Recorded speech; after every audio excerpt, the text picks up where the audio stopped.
The YouTube money has been flowing in and I've been looking to buy a Porsche. But apparently you need to be on a list to buy a new one. I'm not scared of buying something second-hand, but the thing is, it's more expensive to buy a used one than one directly from the factory. And this is true for almost all high-end cars. They just go up every year. This has been true for even many normal cars since COVID.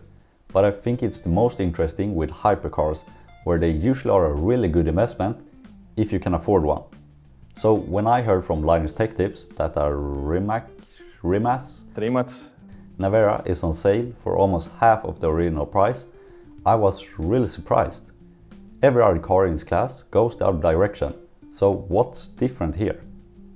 First off, the Nevera is electric, and that's a big deal, because the kind of people who collect hypercars, they, if we're honest, want the attention. You want to be heard before you show up. You want an announcement, and that's easy when you arrive in a V12.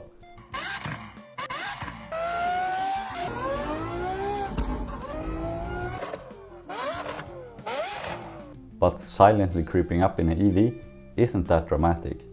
Yes, when the Nevera came out, you got looks, because it was the fastest 0 to 100 time ever. But in just a couple of years, EVs has proved that you don't need millions of euro to have a quick launch.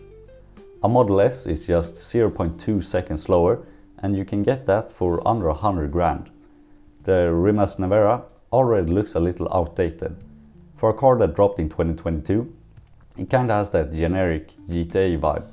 Like, it's almost a supercar, but some real well polish is missing. Even Tesla figured out that the fake plastic grills were out of style back in 2016. And I know they have announced the Nevera R, which looks a lot better, but that should have been the design for the original too. Which also goes into my second argument. EV tech is moving at light speed. Today's top dog is tomorrow's dinosaur. Batteries, motors, software, it's all getting better every year.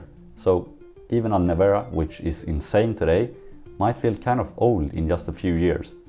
A good old petrol engine doesn't really have that problem. It just gets better. Or, well, it doesn't get worse or degrade at least. It just gets more history. Even Rimac himself says this. People want some character. A screaming V12 adds a lot to experience of driving. In an EV, you know that you have the power to pull away, but in ICE, you hear it and you feel it. Then there's also the Rimac name. If you tell someone you have a Ferrari, a Lamborghini or a McLaren, they know exactly what that means. Rimac, only real car nerds know. They're respected, sure, especially since they merged with Bugatti and is partly owned by Porsche. But they don't have that old school legend status. And in multi-million euro cars, history matters. And lastly, the buyer pool. 2 million euro electric hypercar, it's a pretty small group of people that are willing to buy one. And if you're spending that kind of money, you probably want something that is not just fast, but also iconic. Koenigsegg is also a newer brand, but they have already built up this crazy reputation with wild designs and insane engineering. So they kinda have that legend vibe. Rimac is still working on getting there.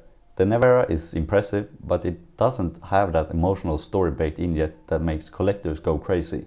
They haven't been a hero car in a movie yet, and the most well-known thing about them is that Richard Hammond almost died in one.